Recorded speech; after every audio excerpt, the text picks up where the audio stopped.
말씀 보겠습니다. 느헤미야 11장 1절로 2절 말씀입니다.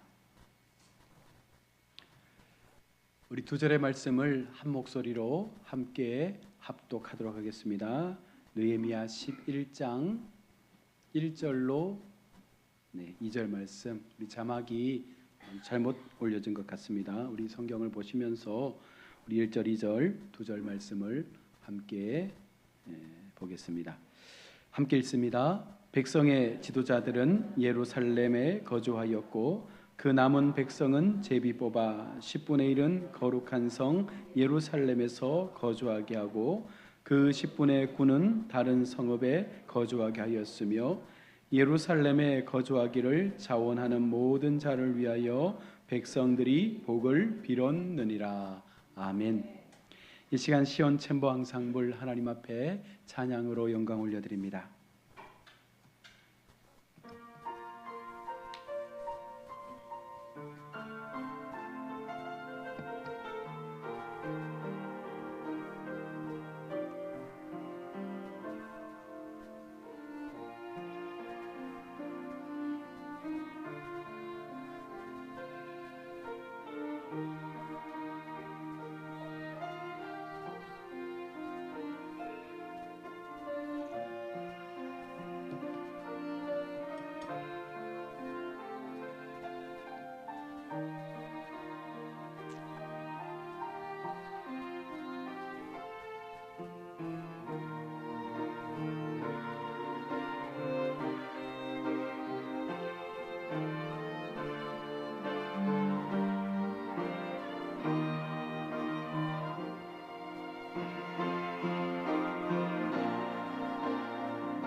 할렐루야. 잘 보내셨죠? 네. 우리가 인생을 살면서 우리의 믿음을 지키는 것이 참 쉽지는 않은 것 같습니다. 신앙이라는 것은 결국은 하나님과 나와의 친밀한 관계를 통해서 나타나는 것인데, 우리가 그 관계를 친밀하게 세워가지 못하면 언제라도 흔들리게 되고 그 마음이 여러 가지 많은 그 상황 속에서 넘어지기도 합니다. 우리 사랑하는 성도 여러분, 우리가 지금까지 달려왔던 이 신앙 여정 속에서 내가 바라보는 교회, 내가 바라보는 나의 믿음에 대한 태도, 과연 나는 어떻게 하나님 앞에 지금까지 달려오셨습니까? 과거에는 교회들마다 봄 충계 부흥회, 추계 부흥회에서 부흥회를 많이 했었습니다. 그것도 일주일간 꼬박 그렇게 아침, 점심, 저녁, 밤까지 하루에 4번씩 모여서 말씀에 대한 갈급함을 가지고 부흥사를 모셔서 간절한 부흥을 담아서 그렇게 예배했던 시간들도 있습니다. 그러나 최근에는 그런 부흥회가 많이 사라지기도 했고, 또 바쁘다라는 그런 핑계로 우리가 교회에 나오는 시간들도 많이 줄어든 것은 사실입니다. 오늘 느헤미야에 보면 이스라엘 공동체가 하나님 앞에 성벽 재건을 완성하고 난 이후에 7월 10일 대속죄일을 지키고 난 2주가 지난 시점에서 오늘 우리에게 말씀을 주고 있습니다. 7월 24일 수문앞 광장에서 그들이 어떻게 하나님 앞에 세워졌는지를 잠시 보면, 낮 4분의 1, 다시 말해서 오전 6시에서 9시에는 말씀을 들었습니다.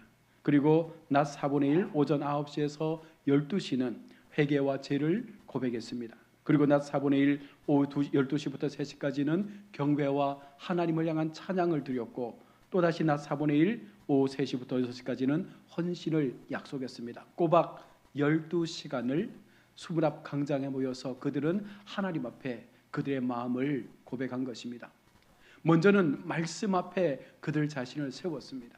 3시간 동안 말씀을 들으면서 그들이 하나님 앞에 알지 못했던 것들, 깨닫지 못했던 것들, 범죄했던 모든 것들을 이제 보게 되는 거예요. 말씀을 들으니까 그들이 어떤 죄를 지었는지를 깨닫게 된 것입니다. 그리고 다시 3시간 동안 하나님 앞에 철저한 말씀을 붙잡는 회개의 기도를 하나님 앞에 드리는 것입니다.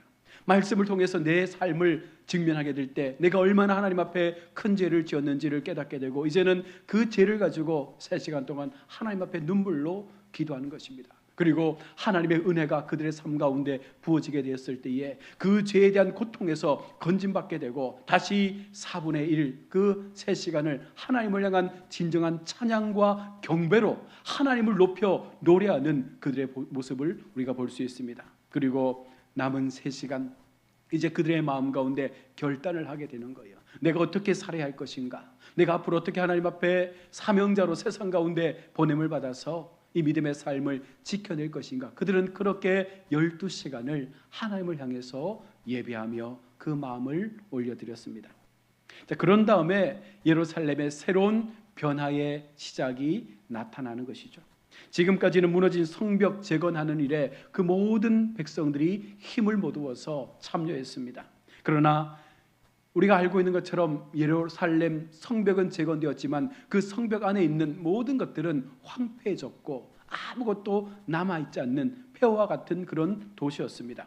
7장 4절에 그 성읍은 강대하고 그 주민은 적으며 가옥은 미처 건축하지 못하였습니다. 성벽만 세워놨지 그 안에서 거주할 수 있는 모든 그 시설들이 전혀 없다는 것을 오늘 성경 말씀합니다. 여러분, 어떤 일을 시작하기 위해서는 기반 시설들이 필요한데 지금 그것이 조성되어 있지 않는 것입니다. 자, 그러면서도 더욱더 중요한 것은 무언가를 개혁하기 위해서, 어떤 변화를 일으키기 위해서 가장 필요한 것이 사람 아니겠습니까? 그래서 맨 처음 예루살렘 성에 들어갈 사람을 정하려고 하고 있습니다. 오늘 11장에서는 그 사람들의 명단과 숫자를 기록하고 있습니다. 잠시 보면 유다 지파 베레스 자손이 468명이라고 6절에 기록하고 있고, 베냐민 자손이 8절에 928명이라 기록합니다. 또한 12절로 14절에서 제사장이 1190명, 또한 레위 사람이 284명, 문지기가 170명, 모두 합해서 2756명이 예루살렘 성 안에 들어가서 이제 그 속에서 집을 지으면서 다시 한번 하나님 앞에 그 거룩한 땅을 회복할 것을 약속하며 그들이 그 땅으로 들어갈 것을 요청하는 것이죠. 오늘 읽은 본문 1절에 보면 여기에 세 부류의 사람들이 예루살렘에 이주하게 되는데, 첫 번째 부류는 백성들의 두목이라 말하고 있고, 두 번째 부류는 제비 뽑은 사람들의 말씀을 하고 있습니다. 그리고 세 번째 부류가 자원하는 사람들입니다. 먼저 보면 이 첫 번째 부류인 두목입니다. 두목은 다른 말로 백성의 지도자입니다. 지도자는 백성이 나아가야 될 방향을 제시하고 그들에게 힘과 꿈을 제공해주는 역할을 합니다.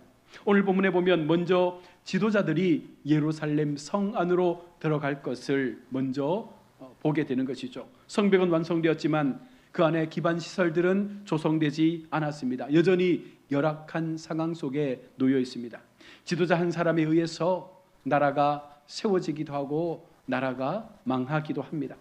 예루살렘에 있는 사람들이 어떻게 하느냐에 따라서 예루살렘 밖에 있는 사람들의 또 다른 수많은 사람들이 언젠가 예루살렘에 이주해서 아름다운 정착을 이룰 그 소망을 우리가 꿈꾸지 않겠습니까? 다시 말해서 중심에 있는 지도자들에 의해서 이 백성들의 생명이 달려있는 것입니다. 그만큼 책임이 막중하고 그들이 감당해야 될 사명도 크다는 것입니다. 여러분, 교회도 이것은 마찬가지입니다. 교회가 얼마나 좋은 교회인가, 얼마나 나쁜 교회인가, 여러분, 이것은 결국은 지도자에게 달려 있는 것입니다.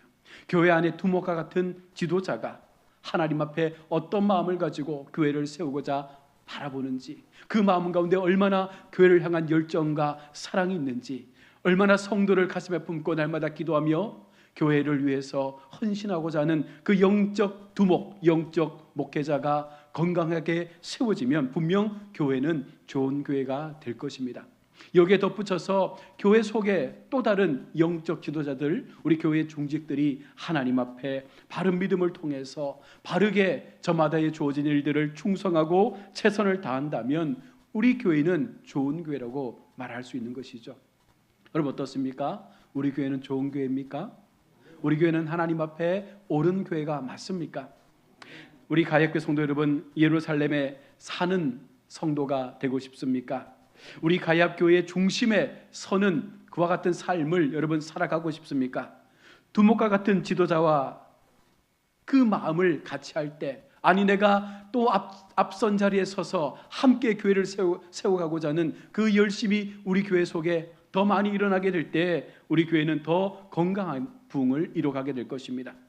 두목들처럼, 지도자들처럼 먼저 예루살렘 성 안에 살겠다라고 자원하는 그와 같은 사람들이 있어질 때 하나님의 일은 시작되는 것입니다. 하나님은 사람을 통해서 환경을 바꾸시고 상황을 만들어 가십니다. 그러기에 오늘 예루살렘에 필요한 하나님의 사람들, 오늘 11장에 말씀하고 있는 그와 같은 사람들의 먼저 된 그 섬김을 통해서 하나님의 회복은 이제 시작되고 있는 것입니다. 힘들고 어려울 때 여러분, 지도자와 같이 먼저 나서는 사람들이 많은 교회, 여러분, 그런 교회가 진정 좋은 교회예요. 교회가 힘들 때 도망가는 것이 아니라, 교회가 힘들 때 뒤로 물러나는 것이 아니라 함께 그 모든 고난과 환난을, 역경을 견뎌내기 위해서 애를 쓰고 힘을 쓰는 그와 같은 믿음의 사람들이 모일 때 교회는 반드시 하나님께서 새롭게 세워가실 줄로 믿습니다. 우리도 지도자와 같은 마음으로 예루살렘을 지키고 우리 교회를 지키고 우리 가정을 지키고 힘들고 어려울 때마다 발벗고 나서서 정말 하나님 앞에 충성된 자로 쓰임 받으시는 우리 성도들이 되시기를 주의 이름으로 축원합니다. 두 번째 부류가 남은 백성 중에 제비를 뽑은 10분의 1의 사람들입니다. 거룩한 성 예루살렘에 와서 거하게 하였다라고 오늘 본문에 말씀합니다.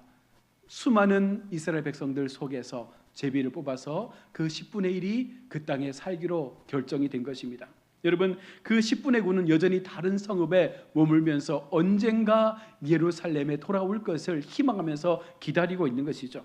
그런데 중요한 것은 가옥 사정이 그렇게 좋지 않습니다. 여러분, 그와 같은 곳에 들어와 사는 것이 쉽지 않은 결정이죠. 여러분, 왜 내가 제비 뽑혔습니까? 라고 말할 수 있는 거예요. 나는 그 땅에 들어가기 싫습니다. 모든 것이 완성되어지고 모든 것이 안전해지면 나는 그 땅에 들어가겠습니다. 그렇게 말할 수도 있을 것입니다. 그러나 본문에 이 사람들은 어느 누구도 대항하지 않습니다. 그 10분의 1은 모두가 순종함으로 그 땅에 들어가 살기로 마음을 먹은 것입니다.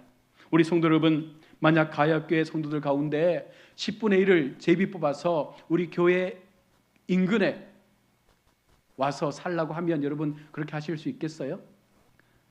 주변에 살고 있는 집을 정리하고 어쨌든 교회 인근에 와서 교회 근처에서 움막을 치든지 집을 달세를 빌리든지 아니면 작은 집을 우리가 어떻게든 형편껏 지어서 교회를 위한 삶으로 교회 중심에 들어와서 그렇게 살라라고 우리가 제비를 뽑아 그 10분의 1에 내가 속한다면 여러분 옮길 용기가 있습니까? 네. 여러분 그 마음이 오늘 본문 속에 보여지는 것이죠. 목회자에서 참 부러운 교회가 있는데 명성교회입니다. 물론 세습 때문에 말도 많지만 어떤 것이 부럽냐면 명성교회는 그 교회를 중심으로 아파트가 굉장히 많지 않습니까? 서울에. 그런데 빈집이 없어요. 빈집이라면 바로 다음날 그 집이 나간다고 합니다. 왜 그렇습니까? 성도들이 교회 옆에 살고 싶어서, 성도들이 교회의 새벽 제단을 하나님 앞에 올려드리고 싶어서 부동산에 미리 부탁해놓고 집이 나오기 무섭게 그 집을 계약해서 교회 근처로 이사를 간다는 거예요. 여러분 교회의 영향력이 이렇게 크게 나타난다는 것입니다. 다른 것이 아니에요. 교회 옆에 살고 싶은 거예요. 가까이서 예배하고 싶은 거예요. 날마다 하나님 앞에 새벽의 제단을 깨우면서 그렇게 하나님 앞에 씨름하고 싶은 성도들이 모여있는 교회, 여러분 그런 교회가 진정 하나님 앞에 복 있는 교회가 아니겠습니까? 당시 예루살렘은 정말 위험한 상황에 놓여 있는 그런 형편이었습니다. 외적으로는 여전히 대적들의 공격에 놓여 있었고 내적으로는 빈 폐허 같은 상태 속에 모든 것들을 다 새롭게 시작해야 되는 그와 같은 어려움 속에 놓인 상태입니다. 그러므로 백성들이 제비 뽑혔을 때에 여러분 자원하는 마음이 없었다면, 순종하는 마음이 없었다면 아마 그 가운데 많은 분란들이 일어났을 것입니다. 어느 누구도 이 제비 뽑힌 것에 대해서 반항하지 않습니다. 그저 믿음을 가지고 따르는 거예요. 순종하는 거예요. 하나님을 위해서, 예루살렘을 위해서, 교회를 위해서, 공동체 전체를 위해서 내가 희생하는 자리에 뽑혔다면 그 길을 가겠다라고 여러분 그 길을 걸어가는 것입니다. 우리에게도 그와 같은 믿음의 결단이 있어지기를 원합니다. 무엇보다도 우리가 교회를 세우고자 하는 마음, 하나님 앞에 우리의 믿음을 세우고자 하는 마음, 비록 그 모든 것들이 폐허처럼 무너졌다 할지라도 반드시 하나님 앞에 그와 같은 사람들이 모여지기 시작하고 그와 같은 하나님의 백성들이 하나님 앞에 거룩함으로 힘을 합할 때 하나님은 그 사람들을 통하여 하나님의 역사를 나타내어 주실 줄로 믿습니다. 그래서 내가 하는 것이 아니죠. 우리는 하나님 앞에 알고 있지 않습니까? 내가 하는 것이 아니라 나의 시간, 나의 삶을 내어드릴 때 하나님은 그와 같은 우리의 모습을 보시고 우리의 순종의 모습을 보시고 그 상황 속에 하나님의 변화 역사들을 만들어 간다는 것입니다. 세 번째 부류는 예루살렘에 거하기를 자원하는 성도들이었습니다. 어쩌면 가장 귀한 사람들일 수 있습니다. 자발적으로 참여하는 것이 여러분 쉬운 것 같습니까? 그렇지 않잖아요. 좋은 땅 같으면, 살기 좋은 도시 같으면 충분히 자원해서 내가 가겠습니다 말할 수 있지만 가면 정말 아무것도 없는 땅이에요. 뭔가 내가 하려고 할 때 정말 많은 것들이 우리를 힘들게 할 수 있는 그런 상황으로 들어가야 하는 것입니다. 그럼에도 자원하는 사람들이 있었던 것입니다. 그 땅에 들어가서 하나님의 역사를 이뤄내고 싶은 그 열정들이, 그 믿음들이 그들을 그 땅으로 가도록 하나님 앞에 자원하게 한 것입니다. 누가 시켜서 하는 것이 아닙니다. 누가 칭찬해서 하는 것도 아닙니다. 자발적으로 예루살렘에 들어온 이와 같은 사람들이 가장 하나님 앞에 복 있는 사람인 줄로 믿습니다. 어떤 면에서 하나님께서 보실 때 가장 기뻐하는 사람들 아니겠어요? 하나님께서 그들을 볼 때 얼마나 그 마음이 즐겁고 기쁜 마음이겠습니까? 하나님의 관점에서 볼 때 그 사람들을 어찌 복주지 않겠습니까? 아무것도 없는 그 상황 가운데 그들 모두가 하나님을 향하여 그 모든 섬김을 이루고자 원할 때 하나님은 그들의 수고와 그들의 삶을 반드시 갚아주실 것임을 우리는 분명 믿습니다. 예루살렘에 가는 자원하는 사람들을 위해서 백성들이 무엇을 하고 있습니까? 오늘 본문 말씀에 보면 자원하는 사람들을 위하여 백성들이 복을 빌어 주었다라고 말하고 있는 거예요. 비록 내가 자원해서 그 땅으로 가지만, 그 성 안에 거주하기 위해서 나아가지만, 여러분 혼자 가는 것이 아닙니다. 누가 함께 가는 거예요? 기도하는 백성들이 함께 우리의 측면에서 기도함을 통해서 우리가 그 땅에서 더 든든히 세워져 갈 수 있도록 그 모든 삶의 시간 속에 기도의 동력으로 우리를 돕겠다라고 말씀하고 있는 것입니다. 복을 빌어주는 사람들이 자원하는 사람들 곁에 있습니다. 자신을 위하여 복을 빌어주는 사람이 있다는 것이 얼마나 행복한 믿음 생활입니까? 여러분, 교회는 서로가 서로에게 기도해주는, 서로가 서로에게 마음을 나누고 복을 빌어주는 그런 교회가 되어져야 합니다. 누구를 미워하거나 증오하는 마음이 아니라 오히려 누군가에게 더 좋은 모습을 보여주고 더 긍정적인 에너지를 심어주고 더 강력한 믿음의 삶을 통해서 함께 하나님이 원하시는 삶으로 우리의 시간들을 쌓아가야 한다는 거예요. 제가 어제 아내에게 이렇게 말했습니다. 때때로 우리가 삶을 살다 보면 우리의 불편한 감정들이 누군가에게 표현될 때가 있거든요. 그래서 저도 가야교회 온 지 이제 벌써 1년이 되었는데, 목사님들을 만나거나 다른 주변의 지인들을 만나면 우리 교회의 상황들, 여러 가지 힘든 부분들을 그냥 주저리 말했던 때가 있었던 것 같아요. 그런데 사실은 좋지 못한 모습이죠. 내가 품고 내가 안고 하나님 앞에 기도하며 나아가야 되는데 그렇지 못했구나. 그래서 아내와 이야기했습니다. 우리가 앞으로는 교회에 좋은 이야기만 하고 다니자. 누구를 만나더라도 교회가 잘 되고 있고 잘 부흥되고 있고 하나님의 역사가 나타나고 있다라고, 안 좋은 부분 물론 있겠죠. 그러나 그런 것들을 우리가 스스로 말할 필요 없다. 하나님 앞에 좋은 것들을 우리가 자랑하고 그렇게 이제는 좀 새롭게 변화를 가져보자라고 얘기를 했습니다. 여러분, 우리 마음이 그런 마음이 있어야 됩니다. 내 마음 가운데 진정한 교회에 대한 마음이 있다면 이제는 우리가 하나님 앞에 이런 마음을 가지고 누구를 만나더라도 우리 교회를 자랑하고 우리 교회의 좋은 모습을 증거하고, 그래서 정말 교회가 하나님 앞에 건강하게 또 덕스럽게 세워져 가고 있음을 우리가 나타낼 때 하나님은 그 고백대로 만들어 주시는 줄로 믿습니다. 내 입에 시인한 대로 내가 이룰 것이라 말씀하신 하나님의 말씀처럼 우리가 어떻게 말하고 어떻게 행동하느냐에 따라서 하나님은 그 말과 행동의 모습처럼 우리의 상황과 삶을 바꾸어 주실 것입니다. 그러하기에 여러분들도 함께 이 사역에 동참하셔서 누구를 만나더라도 정말 우리 교회 너무 좋다라고, 우리 교회 정말 하나님의 은혜가 채워지는 교회라고, 하나님 앞에 날마다 붙잡힘 되어져서 날마다 하나님의 영광을 나타낼 수 있는 복 있는 교회라고 그렇게 자랑할 수 있는 우리 모두가 되기를 원합니다. 오늘 본문에 등장하는 이와 같은 사람들은 신앙생활을 하는 우리에게는 참 좋은 모델이 되어집니다. 교회는 이와 같은 자발적인 헌신자들이 더 많아야 합니다. 그래야 교회는 그와 같은 사람을 통해서 성장하는 것입니다. 교회가 교회를 위하여 순종하며 일하는 성도들에게 여러분 월급 주는 것 아니지 않습니까? 그러함에도 매주일 어려움을 마다하지 않고 하나님 앞에 나와서 주방으로, 차량으로, 안내로, 교사로, 찬양대로 여러 가지 많은 그 자신의 자리에서 섬기고 수고하는 그 자발적 순종의 사람들이 있기에 여전히 교회는 지탱되어 가고 하나님 앞에 더 거룩하게 세워져 가게 되는 줄로 믿습니다. 중요한 것은 그 순종의 사람이 누군가가 아니라 내가 되어지기를 여러분 기도합시다.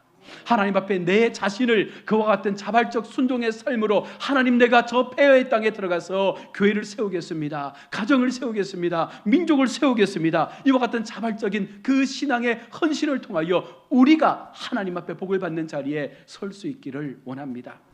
순종하는 섬김이 여러분 귀한 것입니다. 억지로 하는 것은 불편하지 않습니까? 여러분, 누군가가 억지로 맡기거나 목사가 억지로 불러서 이 일 좀 하십시오, 이 일 좀 부탁합니다라고 하면 내가 원하지 않으면 그 모든 부탁이 부담스러울 수밖에 없는 거예요. 그러나 하나님 앞에 내가 할 수 있는 것이라면 자발적으로 순종하게 될 때 그 마음도 기쁘지만 그 마음의 기쁨을 통해서 나타나는 변화는 결국은 나도 살리고 교회도 살리고 우리 모든 주변의 사람들도 살리게 되는 놀라운 은혜를 우리 가운데 보여줄 것입니다. 다른 사람들에게까지 여러분 불편함을 주면서 우리가 신앙생활을 할 것이 아니라 정말 내가 먼저 하나님 앞에 은혜의 감사함을 가지고 내 자신을 하나님 앞에 드릴 수 있는 참된 헌신이 우리 속에 있어지기를 원합니다. 오늘 본문에 예루살렘에 살기로 작정한 사람들이 여러분 어떤 마음이었겠습니까? 하나님과 더 가까워지기 위해서 그 자리로 나아가는 것 아니겠습니까? 물론 환경은 힘들고 몸은 힘들 거예요. 그 상황에서 다시금 무언가를 재건하기 위해서 애쓰기 위해서 내 물질을 바치고 내 건강을 바치고 내 시간을 바치는 것이 힘들 수 있을 것입니다. 그러나 그 속에 자원해서 들어가는 사람들의 마음은 아마 하나님 앞에 내가 더 가까이 나아간다고 하는 그 마음 때문에 그 불편함을 감수하고서라도 나는 그 자리에 서겠습니다라고 하는 그 믿음의 고백이 있지 않았겠습니까? 하나님께 더 가까이 나아가기 위해서 남들보다 내가 좀 더 수고하면 되지, 내가 좀 더 고생하면 되지, 내가 좀 더 희생하면 되지, 그런 생각을 가졌기에 그들이 스스로 그 힘든 땅으로 나아가지 않았겠습니까? 육신의 관점에서 생각하지 않습니다. 오직 하나님의 관점에서 하나님의 마음을 가지고 내가 어떻게 사는 것이 참 믿음의 삶인지를 그들은 고백하며 그 선택을 이뤄가고 있는 것입니다. 교회도 마찬가지입니다. 교회 속에 여러분 많은 사람들이 함께 더불어 살아가지만 누군가는 순종의 삶을 통해서 그 길로 나아가기를 원하고, 또 누군가는 이 자리에 머물러 있기를 원하고, 또 누군가는 뒤로 후퇴해서 그저 구경꾼으로 남기를 원할 수도 있습니다. 그러나 하나님이 복 주시는 사람은 어떤 사람이겠습니까?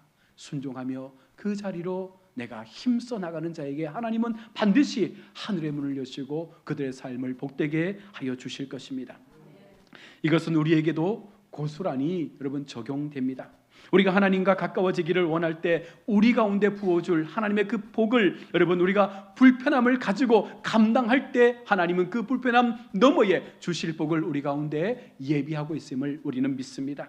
자기 희생도 있어야 합니다. 그래서 우리는 더 깊이 묵상하고 더 깊이 말씀 앞에 우리의 삶을 아름답게 세워가야 한다는 것입니다.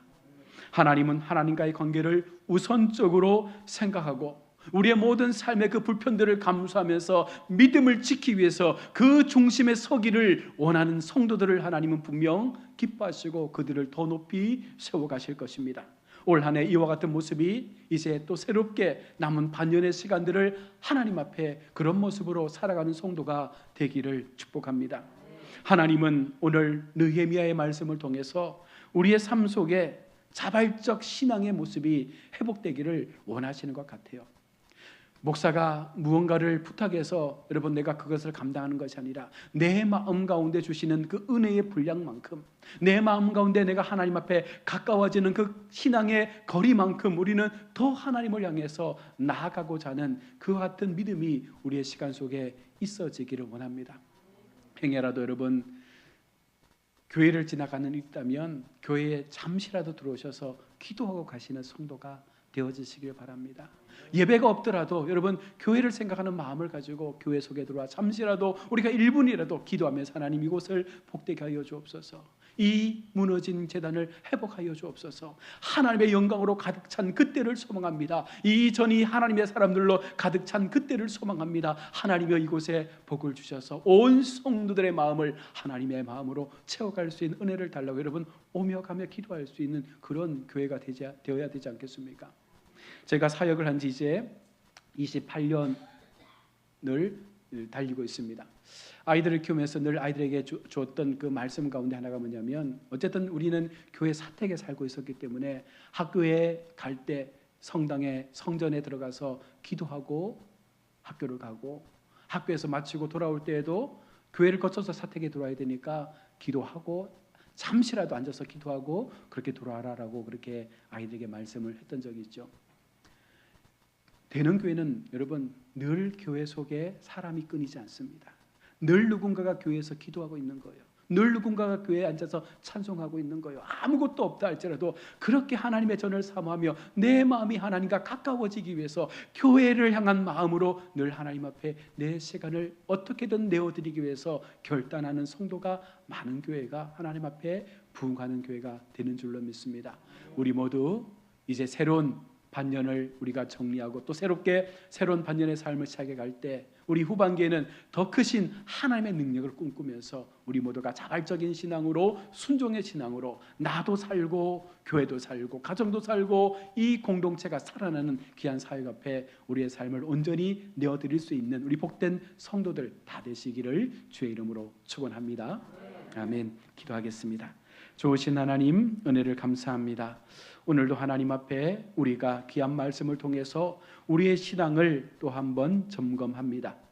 우리는 하나님의 사람으로 부름받았고 하나님의 생명의 복음을 통해서 귀한 세상에서의 삶에서 벗어나 하나님의 삶으로 옮겨진 거룩한 성도들입니다. 우리가 어떻게 살아야 할지를 성경은 분명하게 말씀하고 있습니다. 내게 주신 은혜의 분량만큼, 내게 주신 그 은혜의 그릇만큼 내가 하나님을 향하여, 교회를 향하여 나아가고자 하는 그 믿음의 열심과 열정들이 있게 하여 주옵소서. 우리 온 성들의 마음을 이 같은 마음으로 하나 되게 하셔서 새로운 후반기에는 하나님께서 우리 교회 속에 부어주실 놀라운 생명 역사가, 부흥 역사가 나타나게 하셔서 이 전이 가득 채워지는 은혜를 허락하여 주옵소서. 감사하고 거룩하신 예수님의 이름으로 기도드립니다.